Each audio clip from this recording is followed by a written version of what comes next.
You've heard the old saying, the show must go on? Not when they kill the lead actress. Head out to the Colossus Casino.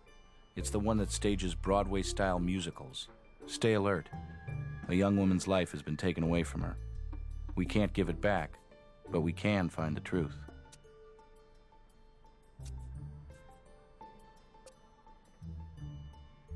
I'm Nick Stokes. Hope you're as good as I've heard, because we can stand to wrap this up fast. An event like this is the wrong kind of showstopper for all concerned. Let's go see where reality messed up the fantasy.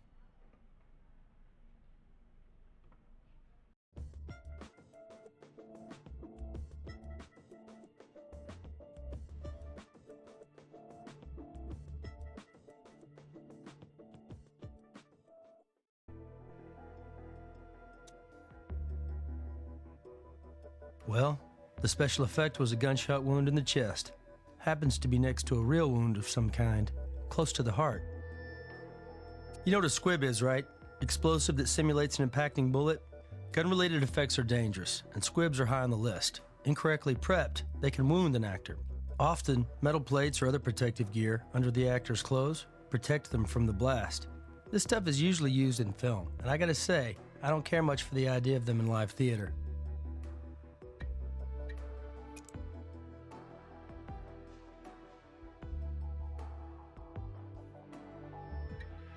That's not right for this. Never consider a gunshot wound routine. They're all different. Never miss a chance to swab one.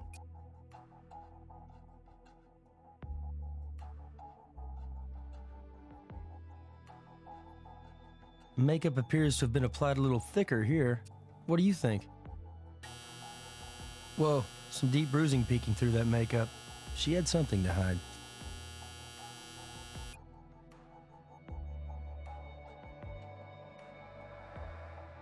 Some might call this a woman's gun. Small caliber revolver, perfect to pack in a purse, good fit for a smaller hand. Spent casing in the chamber. Is it possible that an actual bullet was fired out of this gun? Got some residual powder in the barrel here.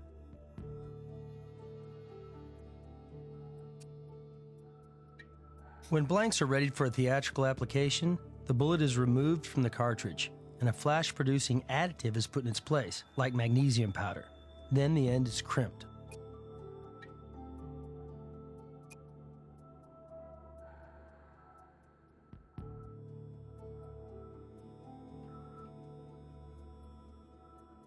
It's a mark, called a mark. Shows actors where to stand. It's used more in film than theater for camera purposes, but with special effects like these, those involved need to hit specific marks for safety, thanks to which we'll know exactly where the actors were supposed to be during this scene.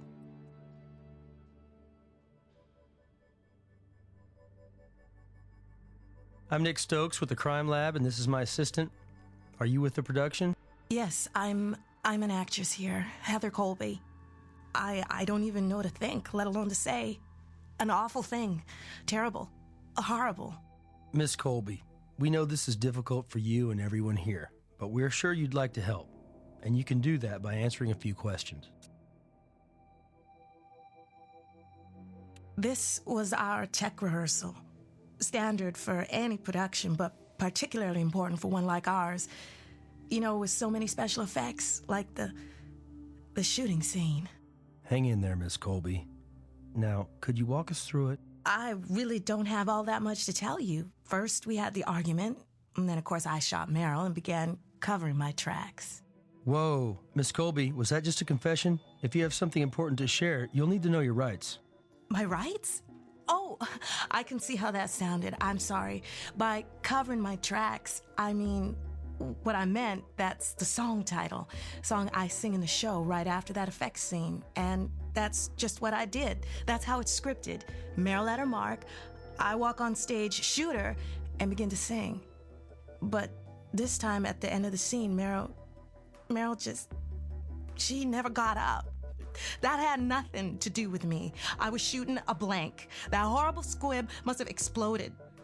She complained about them before, said she'd been burned, but this? I never heard of a squib killing anybody before. We were old friends. kind of veterans of the wars, you know? All the way back to drama school in New York. And even then, it was obvious she was gonna make it. She had that combination of charisma and ambition that marks a real star. We worked together often, not a team so much as actors whose on-stage chemistry gelled so well that when the right roles came along, we got cast. Oh, I know, big talk, right? If we were such hot stuff, why were we still paying our dues in dinner theaters and regional productions? You got a right to say that about me, but not Meryl. She was nominated for a supporting Tony on Broadway just last season. And she's a star here in Vegas. She was a hometown girl, you know? And this production, she was great. Finally, the perfect part. And the buzz? People from both coasts were coming in for the premiere. I just know. I know. This would have done it for her. But then I guess this production was it for her, wasn't it?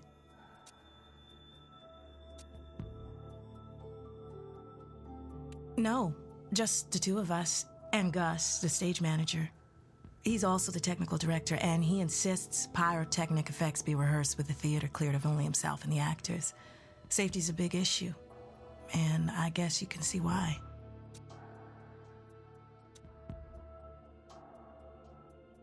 Well, he's around. His job sort of takes him here, there, and everywhere. I think the last time I saw him, he was heading for the prop room. Follow the signs backstage.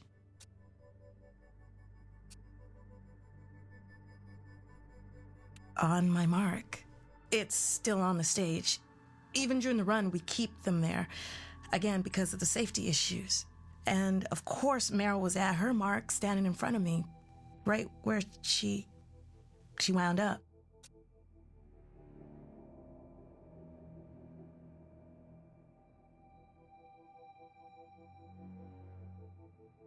Sir? Excuse me. What? Oh, you're the police, aren't you? I'm a little out of it right now. Big shock to everyone involved. Nick Stokes, Crime Lab. And you are?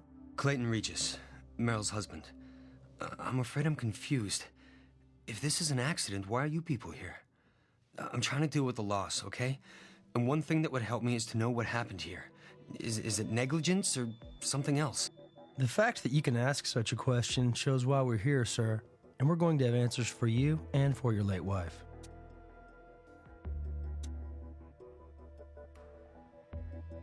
Six years. 6 wonderful, happy years. The nomadic life Meryl led meant she wasn't always home. In fact, she was gone maybe half of the time. But the important thing was she was always there for me when I needed her. And now, I wasn't here when she needed me, was I? Who could have anticipated this?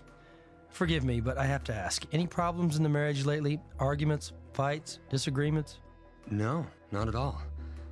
Hey, I won't kid you. It wasn't easy having an actress wife. On the road all the time.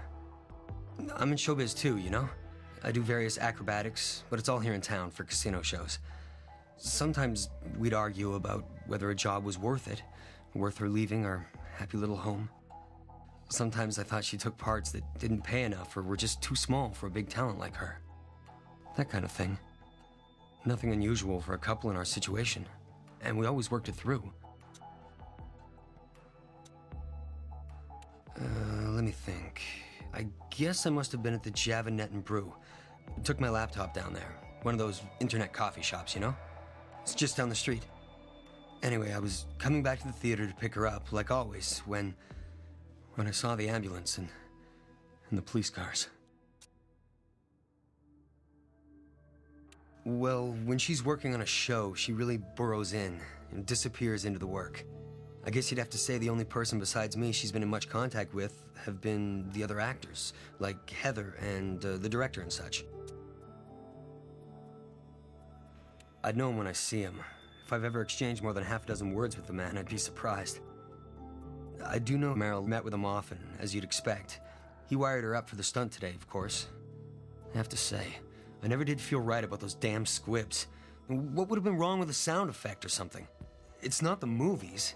She said Gus was all gung-ho about it.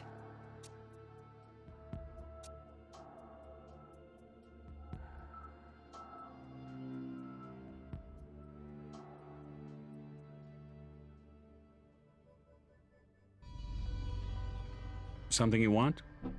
No problem. We'll bring the body right in. A single bullet entered the victim's chest, breaking apart as it struck the sternum, fragments going just deep enough to pierce the aorta. Using a basic body temperature or algor mortis analysis, I've got the time of death pegged at around time of the rehearsal. No great revelations for you, I'm afraid. Straightforward stuff.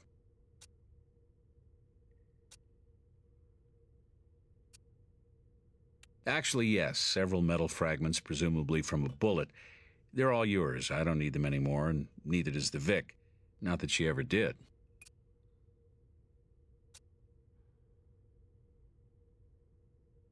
Whew, been a wild night, so I'm not as far with Ms. Regis as I'd like to be. Frankly, I haven't even cleaned and prepped her. Anything else turns up, you'll be the first. Meantime, feel free to check the body over. I've got plenty to do.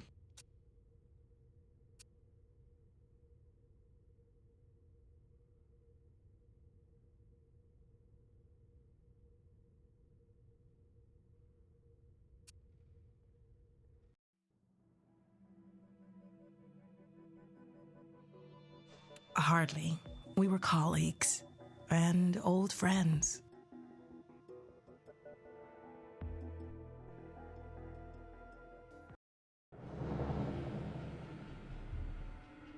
Hammer, screwdrivers, etc., nicely organized. Even a little anal retentive about it. Tools traced in pencil so he knows where to put them, which tells us one tool is missing, small, rectangular.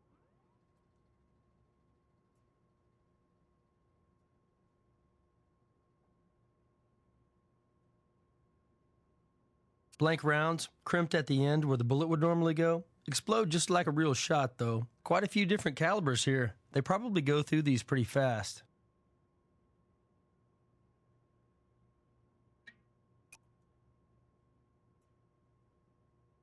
If these are real, we have our work cut out for us. Lots of different calibers. We'll need to learn more before any of these become meaningful to us.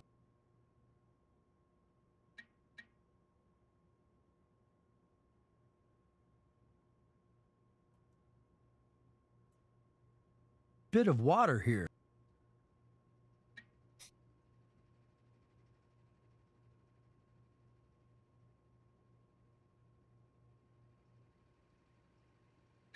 Sprinter mock cross trainers, size 10.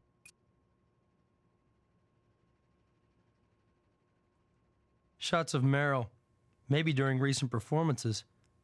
These aren't publicity pics, though. Looks like candids.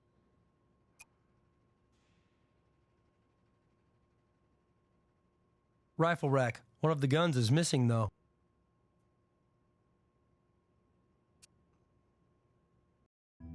Hey.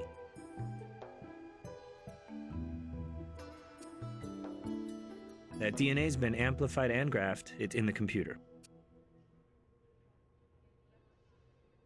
Unsurprising discovery number 1. Substance you found is gunpowder mixed with magnesium powder. Unsurprising discovery number 2. Traces of plugging material. Gun you found was likely loaded with a blank and was fired recently. Water. Best I can do you is profile it chemically and let the computer help you find the source. Hey, Meryl Regis. Ever see her perform? She would have made it, I tell you. Can I keep these? I don't want them pasted in your scrapbook, Craig. I was thinking more like scan them into the image enhancement equipment, please.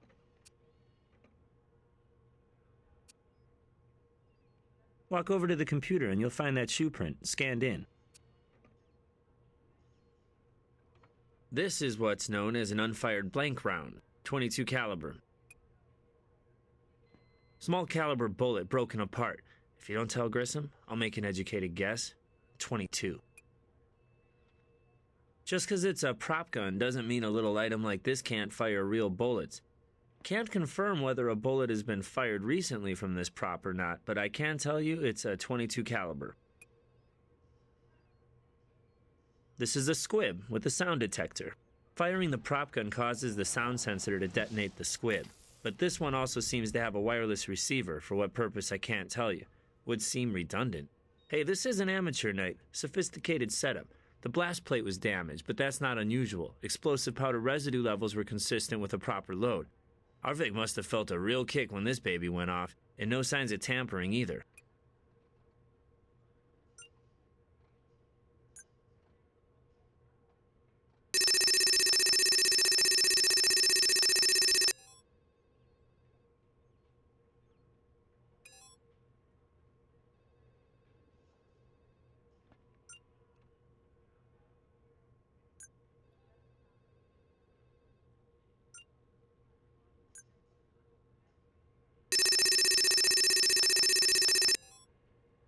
So, the water from the prop room came from the pipes in the city's commercial water supply system. Since the 1950s, Vegas has had a dual water system. Regular water supply is drinkable, servicing the general population, but secondary treated wastewater, not drinkable, is reclaimed for commercial uses, often with a higher concentration of these elements. No surprise if the theater sprinkler system is hooked into this funkier water supply.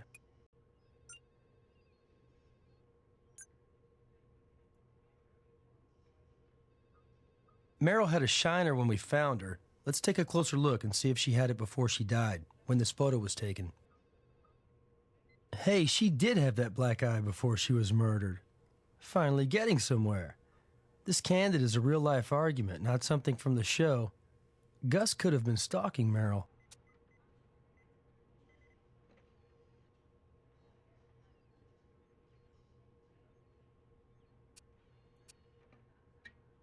Tiny bite-type marks. Clamping tool, possibly.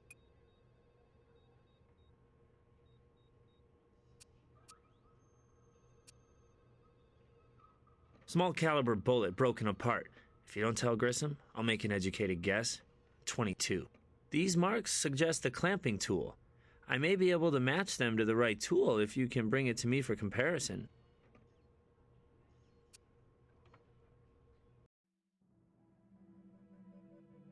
I already told you so. It's part of the scene. You know how hard this is for me? Please. Really, killing her wasn't part of any scene. That's what we're asking, Heather. She was my friend. Of course I didn't kill her. I can understand you're upset, but understand what we're thinking. You were holding the gun, and the bullet fragments from Meryl's body matched the gun's caliber. Could that weapon have been loaded with something other than a blank? I had nothing to do with loading it. I suppose it's possible. But no, even if someone else traded a live round for my blank, part of our stage training is to aim a weapon with a blank away from the other actor.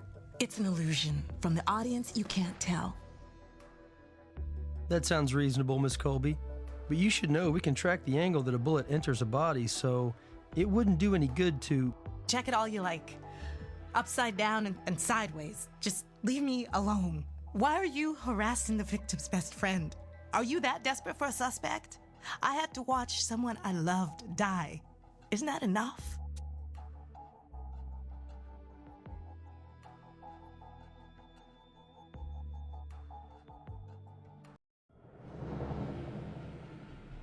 Let's see, 9mm, 308, 338. Here we go, 22 caliber. Let's grab this one.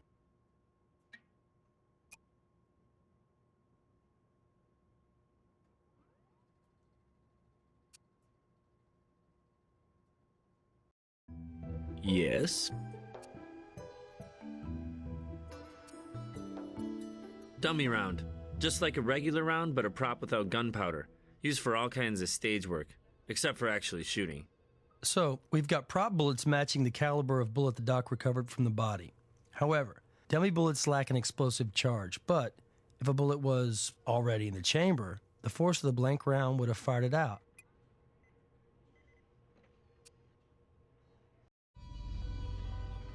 Something you want? Be my guest.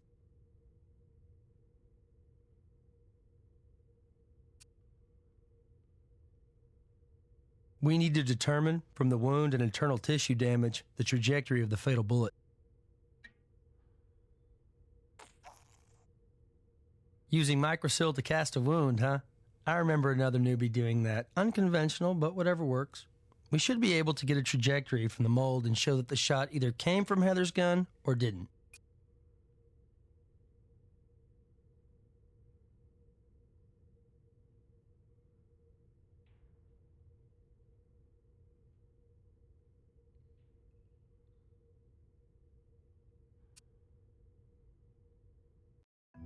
What's up?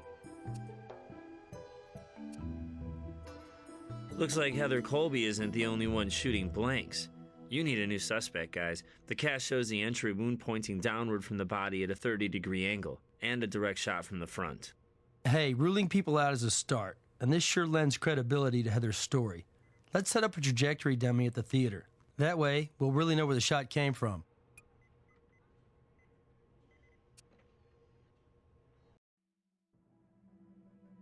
This dummy will help us trace the bullet's trajectory. We know it was pointing down at about a 30-degree angle. Since actors are trained to face slightly toward the audience, the angle on the pointers would seem about right. Let's switch on Mr. Laser and see if he's pointing anywhere near Heather's mark. Let's see where it points to.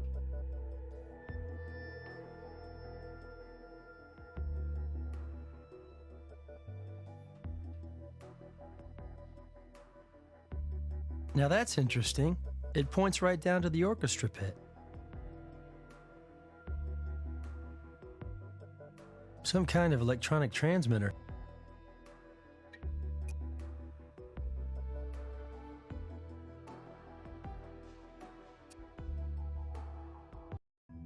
Hey.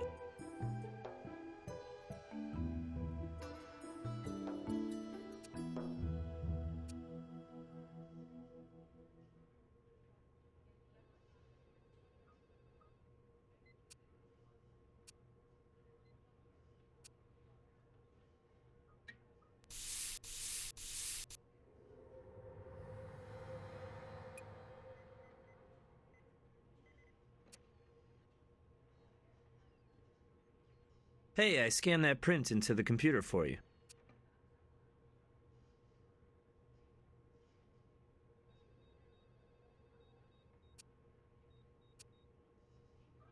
Remote backup detonator can be used to trigger the squib should the gun fail, a logical backup in a theatrical situation.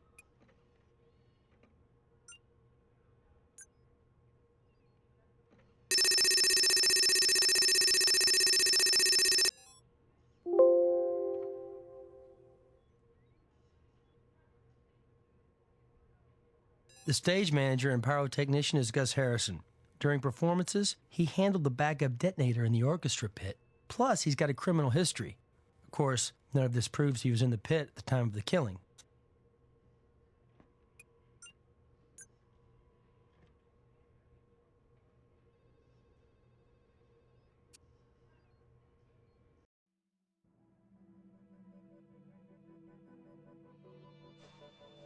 Well, the theater was supposed to be cleared, but it was pretty dark down there. I'm not sure where Gus was. He sure wasn't in view when I fired the gun. He started the scene, headed to the wings.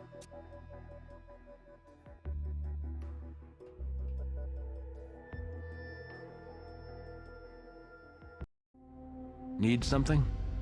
Ought to be possible. Let's check the IP traffic through the cafe's node and look up logins. C. Regis logged in. Spent about 15 minutes online, then logged off. That leaves a little unaccounted for time. Not much, though.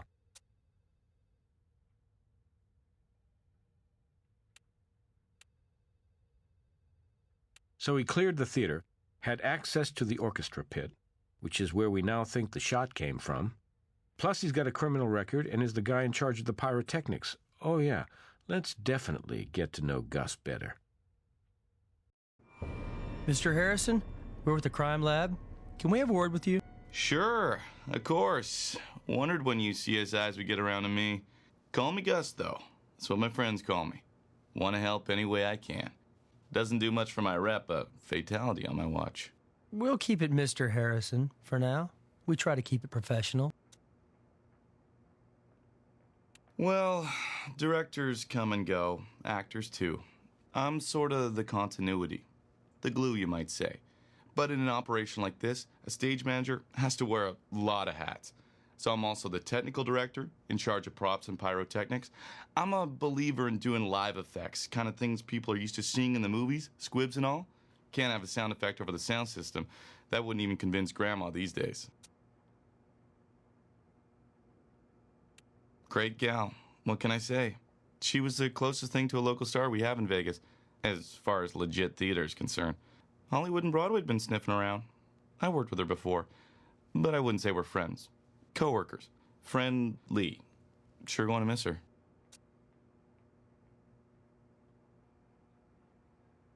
Well, whose else would there be?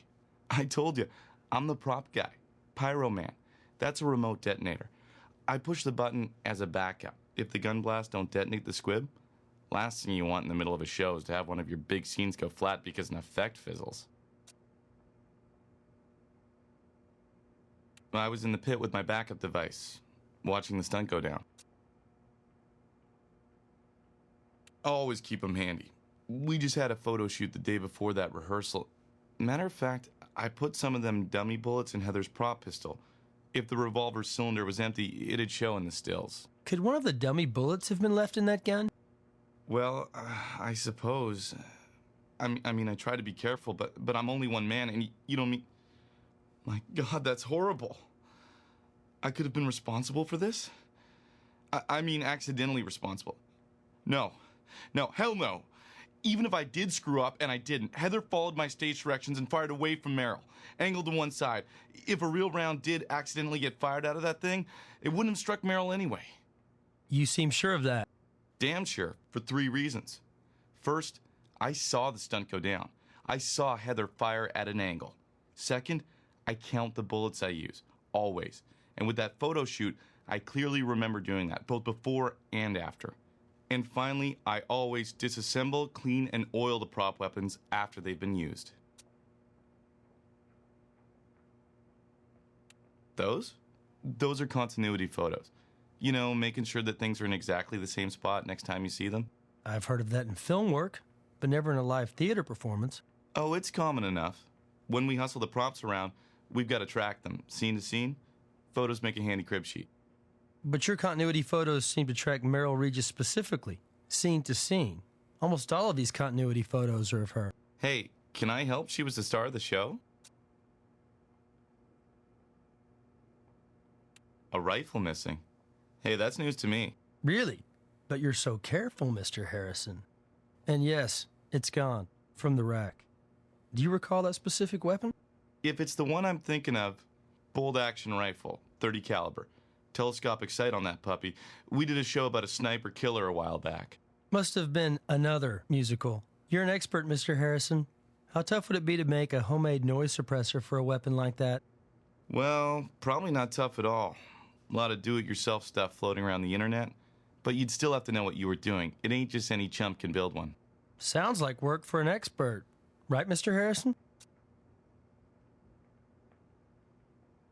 Why the hell would anybody do that? Why don't we ask the questions, Mr. Harrison? You see, we found tool marks on the bullet fragments that killed Meryl. The same kind of bullets as the dummies in your prop room. It'd be easy to pull the bullet out of a dummy and load it into a gun with a blank behind it. Then you wait in the orchestra pit for the exact moment when Heather shoots. And from the darkness, shoot Meryl yourself. An instant accident. Yeah, right. I wouldn't just go out and buy a damn bullet. I'd make a homemade one. You see, there's a paper trail when you buy cartridges, Gus. You had a handy supply in the prop room. A little work, a little knowledge. That was all it took. Hey, I can see how you put these pieces together, but it ain't the right picture. I didn't do any of this crap. Maybe somebody else did. But it's a big theater, and a lot of people have access. But you keep the prop room locked, don't you? Safety-conscious guy like you? Hey, sometimes it stands open when I'm hauling things around. And stuff could get taken from the stage, too. My inventory, as you already seen, can be a little lax sometimes. Right. Like the missing rifle from the rack? Gus, we already know from trajectory analysis that the shot came from the orchestra pit. I'm only in that pit during stunts, when performances are underway. And I don't know what happened to that damn rifle. Is this what I get for cooperating? Do I need a lawyer or something? That's your call, Mr. Harrison. But cooperating with us is a good idea. Maybe you can tell us if you have the tool that's missing from your wall rack. I can. It's right here. Multi-purpose puppy in my pocket. Take it. Knock yourself out. If I had anything to do with this, I wouldn't be cooperating, right? Right?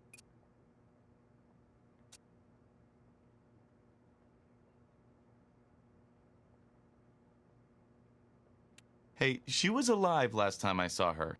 You mean from the pit, during the stunt? No. I mean, after her death scene, I checked on her. I was down in the pit, yes, where I was supposed to be, and she was laying on the stage, just where she was supposed to be. Meryl whispered, kind of irritated like, that she got a bit of a backblast from the squib. I told her I'd fix that for her, before the performance. Fortunately for you, Mr. Harrison, the squib we analyzed tends to corroborate your story. Meryl's protective plate was damaged, and you couldn't have known about the backblast unless you had really spoken with Meryl after the squib detonated. But we have to follow every thread. Look, I know you do. I said I'd cooperate, and what have I been doing? So if you don't mind an outside expert asking, if Meryl was flat on the stage when she was shot, what does that do to your trajectory notions? It calls for another look, back at the theater.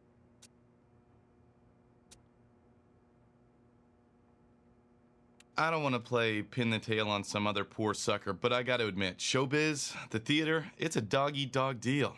Lots of big egos, lots of insecurity. Crazy. Take Heather, for instance. Right before rehearsal, she had this knockdown drag-out with Meryl. I'm surprised you ain't figured that out yourselves already. Evidence guys like you? You're still on our list of suspects, Mr. Harrison. Yeah, I can live with that. As long as you promise to cross off my name when you realize I had nothing to do with this. Listen, I hold on to this job by being discreet.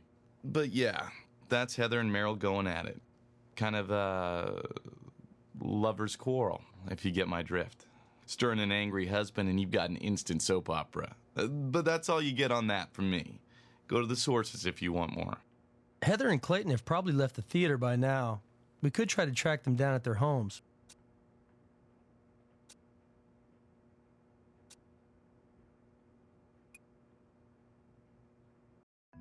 What's up? Okay, good news, bad news. This could be the mystery tool from the prop room wall, but it wasn't the tool that made the marks on the bullet fragment from the Vic's wound. That still doesn't clear Gus, though. Guy always seems to know more than he's saying.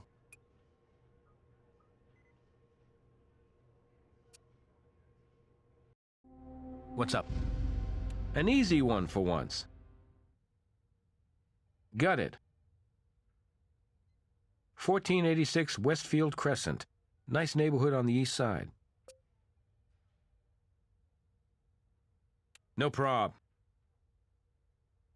Here you go. 216 Vermont Drive, residential area, northwest.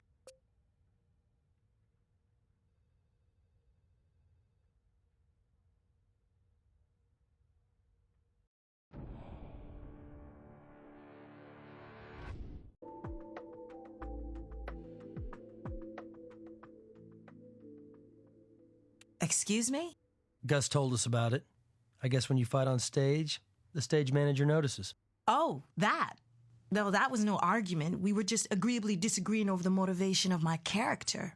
In the scene, maybe I got a wee bit bent out of shape, since this was my role we're talking about, not hers. Creative differences. Sisterly squabble. Including a sisterly black eye? Black eye? What are you talking about?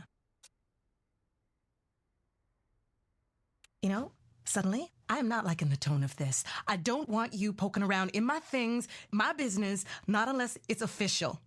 Understand?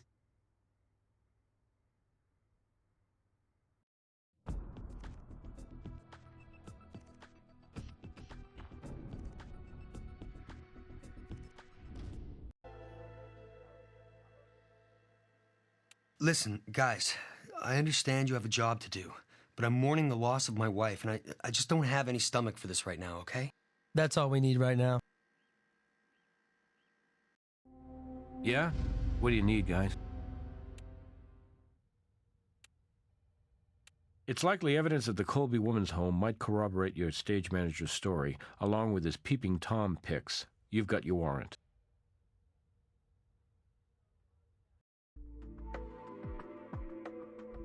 All right. Anything to put an end to this. That's all we need right now.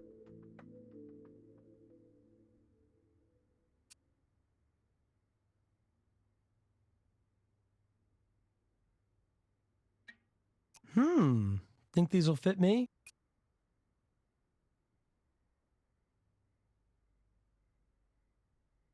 Heather's a college grad, bachelor in performing arts. Passion's running a little hot, but I wouldn't call this a love letter.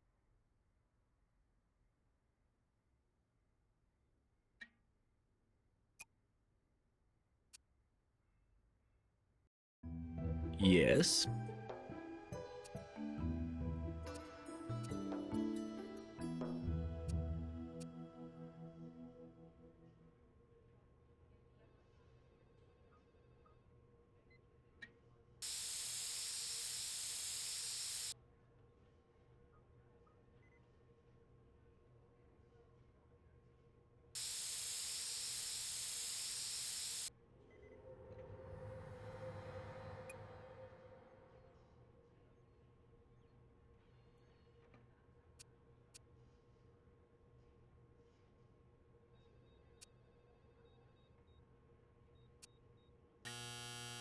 Certain kinds of bodily fluids fluoresce, such as the kind you'd expect to discover in clothing like this, after a stimulating night.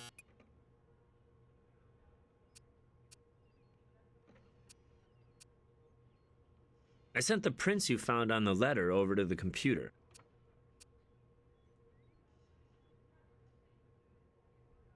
Profiler friend of mine at the FBI gave this a thorough content analysis. Sometimes even a short message can provide insight, though a longer message would have been better.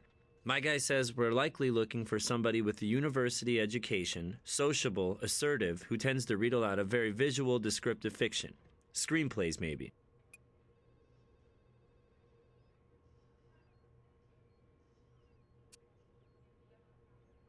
Vaginal fluid. Got a little excited myself. Well, because this is a great source for DNA.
Fairly complete print.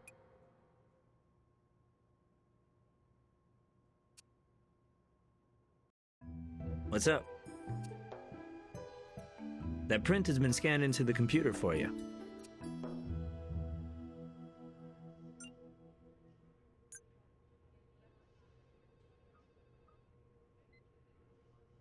Whoever wrote this letter was in the prop room recently.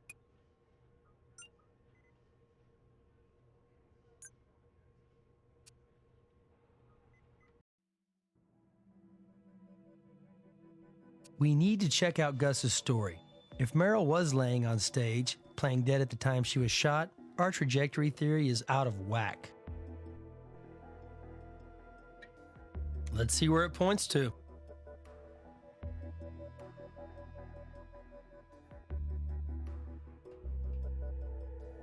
Now we got it. With the sloping angle of the wound, if Meryl was laying on stage when she was shot, it would have come from that box seat. Looks like a shoe print, loafer, or maybe dress shoes.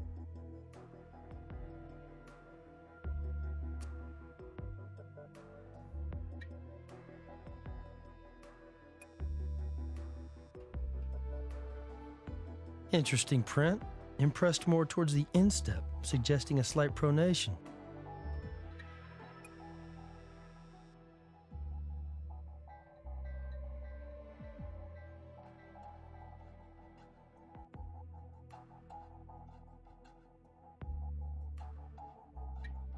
faint trace of some powder. Nice catch. You are good.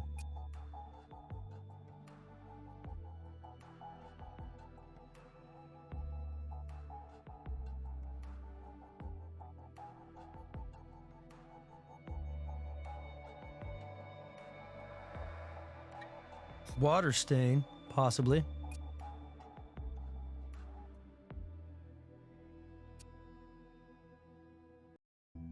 Hey. I scanned the shoe prints into the computer. Shoe prints scanned in the computer.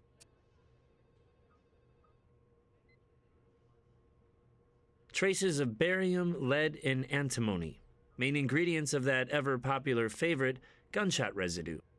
So we've narrowed down our killer's perch. Now if we can only narrow in on the killer, and a reason for the killing. Well, at first I thought we had residue from drinking water. See, I found traces of fluoride. Only further tests gave up various levels of copper, cadmium, nickel, and antimony. Water picks up traces of these elements passing through various pipes. You may be able to narrow down the neighborhood of origin with a computer search.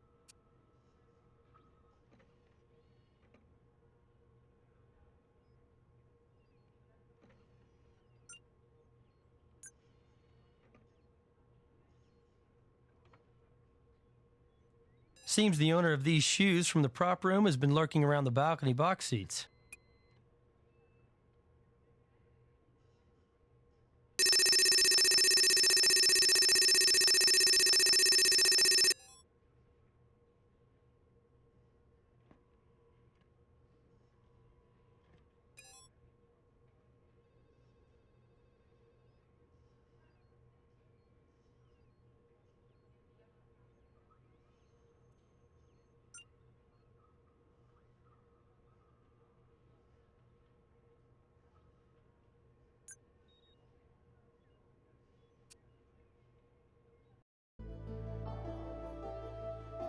What? Where?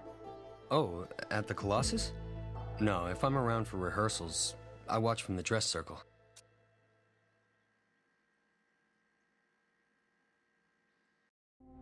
What's up? Search of National College records? Sure. Clayton Regis, 92. Got a bachelor's in anatomy and physiology. Maine University, Fort Trent. Decent marks, got through on a biathlon scholarship. Few credits short of a diploma, though. Biathlon. That's skiing and sharpshooting.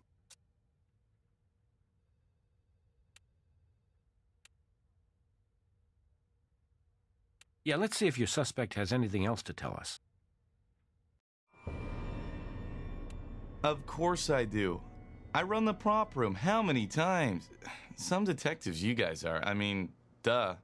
Well, we can't all be experts like you, Mr. Harrison. By the way, we found your footprints in the balcony. For somebody innocent of this crime, you seem to be everywhere. Everywhere you shouldn't be. Hey, I'm the damn stage manager. See a broken light bulb in the box seats during rehearsal, so I go up and replace it while Heather's singing her song. So sue me. Do I look like a guy who wears designer gunboats? Comfort first, I always say, particularly when you gotta cover the ground I do around here. Anyway, I know the shoes you're talking about, and I wouldn't stick your feet in those ugly things. Of course I did. It's my job to notice junk like that.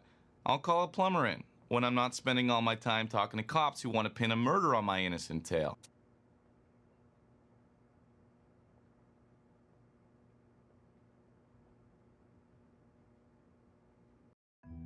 Yes?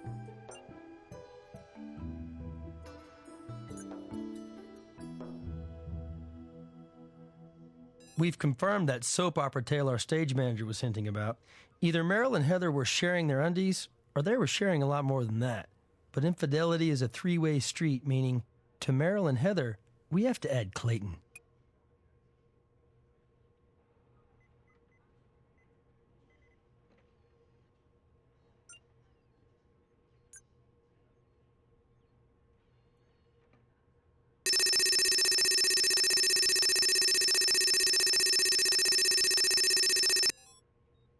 Interesting. The water that made the stain in the balcony came from a municipal water supply.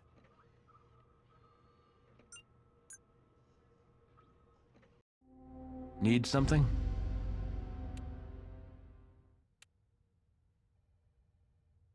An argument and a love affair?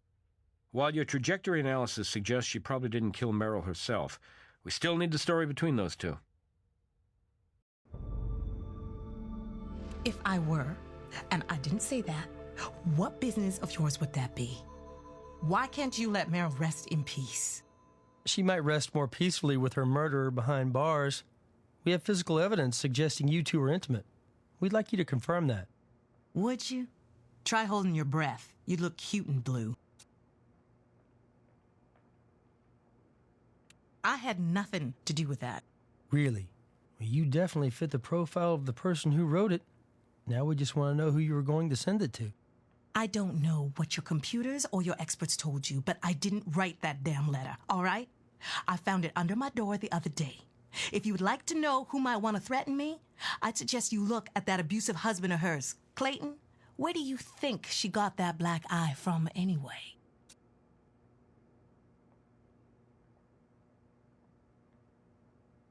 All right. Anything to put an end to this.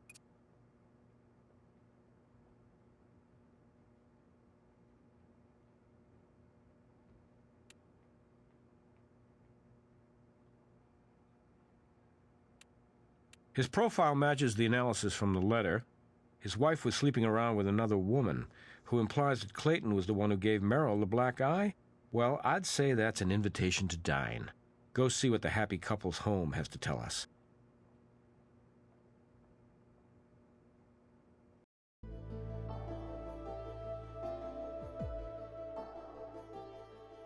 Of course. They were co-starring in a show. They're old pals who both live in town. Is it surprising Meryl would be over there quite a bit? Why? What do you know that I don't know?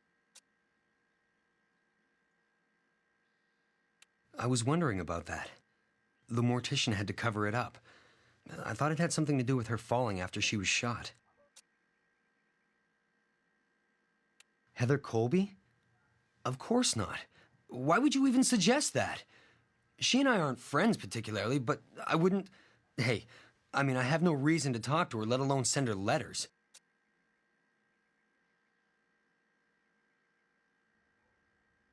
I told you this was a bad time. Okay, look, just try to have a little respect, will you? That's all we need right now.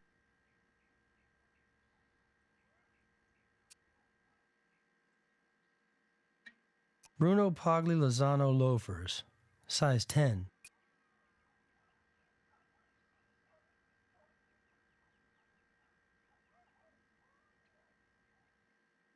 Well, our anatomy student seems to keep up his studies. Maybe he's finally going to finish that diploma. Or maybe he's already graduated, murder cum laude.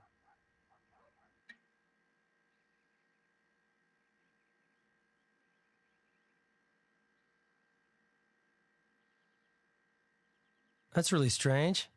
There's some holes drilled into this soap.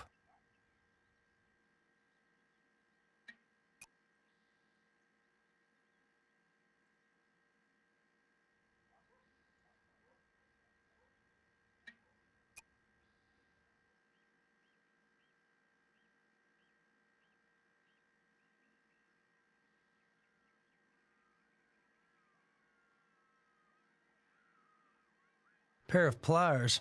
Looks like they were tossed in here recently.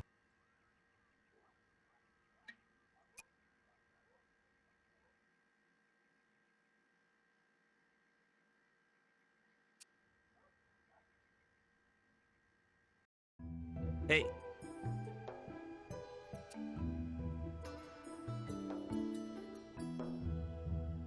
Prints in the computer for you. You're welcome.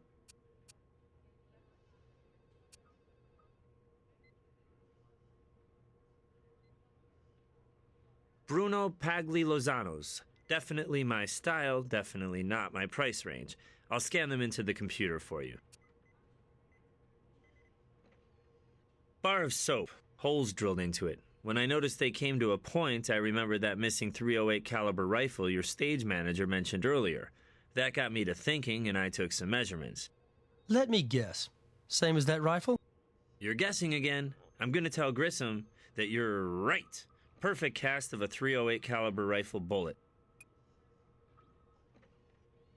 Standard drinking thermos for keeping things hot or cold. Little water in it, so I took a leap and sent a sample to the computer for you to search the chemical profile. Perfect match to the tool used to pry the bullet out of its casing. We've got a drama unfolding worthy of the Colossus stage. Soap, drilled to the same caliber as bullets that could be used in the missing bolt-action rifle, and pliers that match the tool marks of the smaller .22 caliber bullet that pierced Merrill's heart.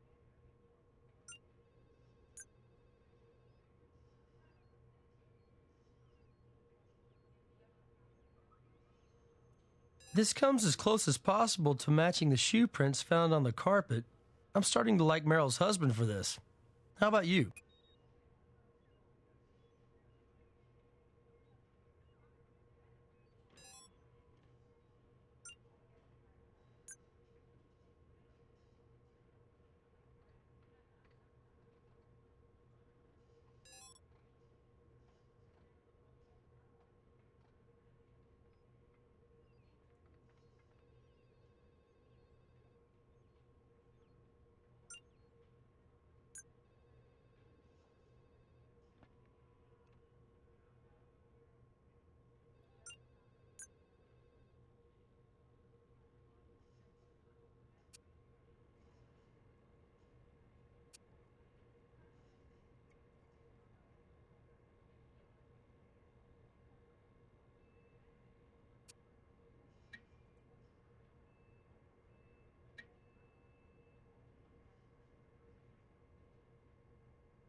Can't think of much more to tell you about that.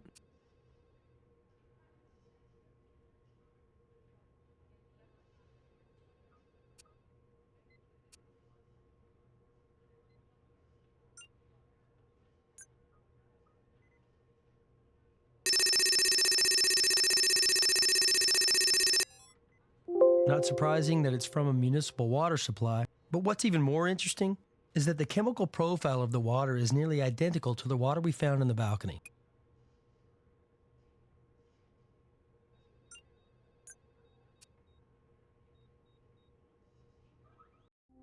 Yeah? What do you need, guys?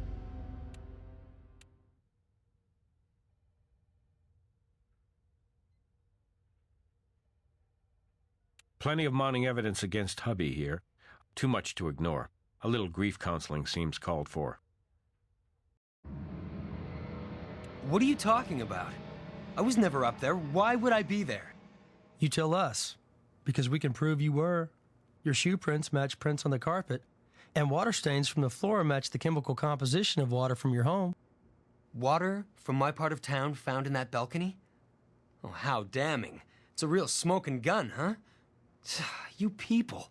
You take somebody going through the kind of horror I am, and then you make crazy accusations based on flimsy circumstantial evidence? Oh, we're just getting started, Mr. Regis. Of course, you could give us something that might clear all of this up right away. What's my other option? There isn't one. That's all we need right now. What's up? That print has been scanned into the computer for you.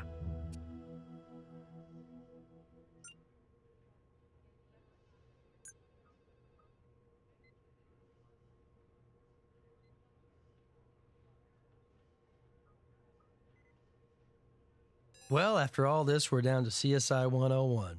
Fingerprints that match. Doesn't get much more incriminating than this. I think it's time to fold Clayton's show. Need something? Sure, let's get your suspect back in here. Confession? Here's what I will confess. I loved my wife, and I miss her dearly. And I would never harm a hair on her head. Maybe not, but you give her a black eye, right? You see, Mr. Regis, while you're lying, your fingerprints refuse to. You wrote that threatening note, you found out Meryl and Heather were an item, and gave your beloved a black eye over it. But you were just warming up. You were hanging around when that photo shoot, including the gun close-ups, was underway. You saw and took an opportunity. You snuck into the prop room, stole a scoped rifle as well as a couple of bullets and a blank round. Easy enough to cobble together a noise suppressor, wrap the barrel in a towel, or baffle it with a plastic bottle. Making a mold in the soap, you froze the smaller handgun bullet into an eye-shaped bullet big enough to fire from the rifle. You dropped your wife off at the theater, went to Java Net and Brew for an alibi, then snuck back into the balcony with the rifle and thermos packed with ice to keep your ammunition cold. There, you waited patiently for Meryl to lower herself onto that stage and make an easy target for a biathlon marksman like you. The idea was to make it all look like an accident. When the ice melted away, all that would be left was a bullet that matched the caliber of handgun Heather was holding. The photo shoot provided a reasonable explanation for a bullet winding up accidentally in Heather's gun when she pulled the trigger. What a sweet irony, huh, Mr. Regis? Kill your cheating wife and at the same time bestow her lover with a lifetime of guilt? Smug. So smug. What do you know about it? I put myself second to that woman.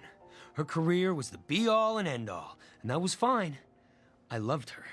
I believed in her. I was happy to be the house husband pursuing his modest little local career while she made it big.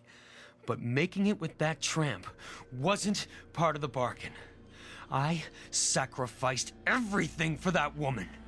Yes, you did, Mr. Regis. You really did. All the world may be a stage, only here at CSI we won't play the fool. An ice bullet puts the cold in cold-blooded murder, but a crime of passion always makes for mistakes in the heat of the moment.